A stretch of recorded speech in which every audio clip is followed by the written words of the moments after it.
नमस्कार, मी त्रिशूल कुलकर्णी. मी MIT engineering college Chhatrapati Sambhajinagar येथे training and placement officer म्हणून काम करतो. ट्रेनिंग अँड प्लेसमेंट ऑफिसर म्हणून काम करताना माझं पहिलं काम असतं की वेगवेगळ्या कंपन्यांशी कनेक्ट करणं आणि त्या कंपन्यांना कॅम्पस ड्राईव्हसाठी इन्व्हाइट करणं आणि दुसऱ्या बाजूला विद्यार्थ्यांना तयार करणं आणि या दोघांची सांगड घालून प्लेसमेंट घडवून आणणं.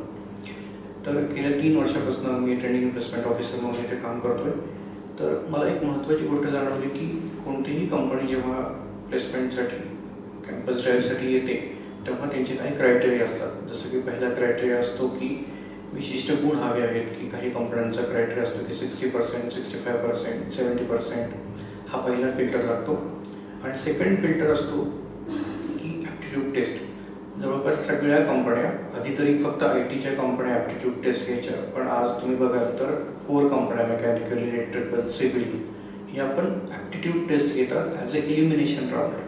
तर सगळ्या मुलांना ॲप्टिट्यूड टेस्ट द्यावी लागते आणि ह्या ॲप्टिट्यूड टेस्टमधनं जी मुलं पास होतात त्यांनाच पुढच्या टेक्निकल राऊंडसाठी, टेक्निकल टेस्टसाठी आणि पुढे टेक्निकल इंटरव्ह्यूसाठी सिलेक्ट केलं जातं.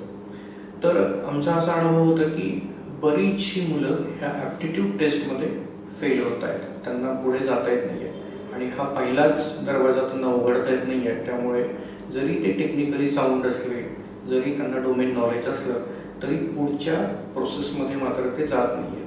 पण आता ॲप्टिट्यूड टेस्टमध्ये तरी काय असतं, तर तुमचं साधारणतः 8वी, 9वी, 10वीचं पर्यंतचं मॅथमॅटिक्स असतं. याच्यामध्ये क्वांटिटेटिव्ह ॲप्टिट्यूड असेल, व्हर्बल रिझनिंग असेल, नॉन व्हर्बल रिझनिंग असेल, लॉजिकल रिझनिंग असेल, या सगळ्या विषयांचं खरं तर त्यांचं प्रिपरेशन 10वीपर्यंत होणं अपेक्षित असतं आणि त्यांना हे सगळं येणं इंजिनिअरिंगमध्ये असताना येणं अपेक्षित असतं. पण ही मुलं याचं प्रिपरेशन नसल्यामुळे ह्या ॲप्टिट्यूडमध्ये फेल होतात. असं जाणवल्यानंतर आम्ही सोमाणे सरांशी अप्रोच केला आणि आमच्या कॉलेजमध्ये ॲप्टिट्यूड प्रिपरेशनसाठीचे क्लासेस आपण सुरू केले.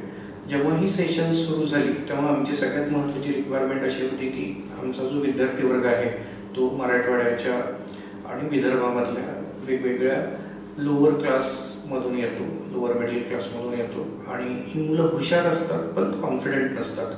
तर ह्यांचा कॉन्फिडन्स वाढवणं हा सगळ्यात मोठा विषय होता आणि याच्यावर काम करण्याची खूप गरज होती.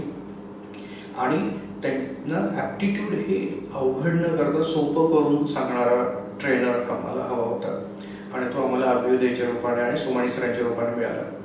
जेव्हा मी काही डेमो सेशन्स सरांची रिव्ह्यू करण्यासाठी सेशन्समध्ये बसलो तेव्हा मला जाणवलं की सरांकडे अतिशय सुंदर स्किल आहेत ॲप्टिट्यूड शिकवण्याच्या आणि सरांचं क्लास एंगेजमेंट, बोर्ड वर्क आणि एक मुलांना पूर्णपणे सामावून घेण्याचं, त्यांचा कॉन्फिडन्स बिल्ड करण्याचं जे एक स्किल आहे आणि प्रत्येक मुलाच्या हृदयापर्यंत पोहोचण्याचं एक जे स्किल आहे ते खूप सुंदर आहे. आणि आमच्याकडे आता जे ॲप्टिट्यूडचे सेशन सुरू झालेले आहेत सरांचे, त्याच्यामध्ये मुलांचा खूप छान रिस्पॉन्स मिळतोय.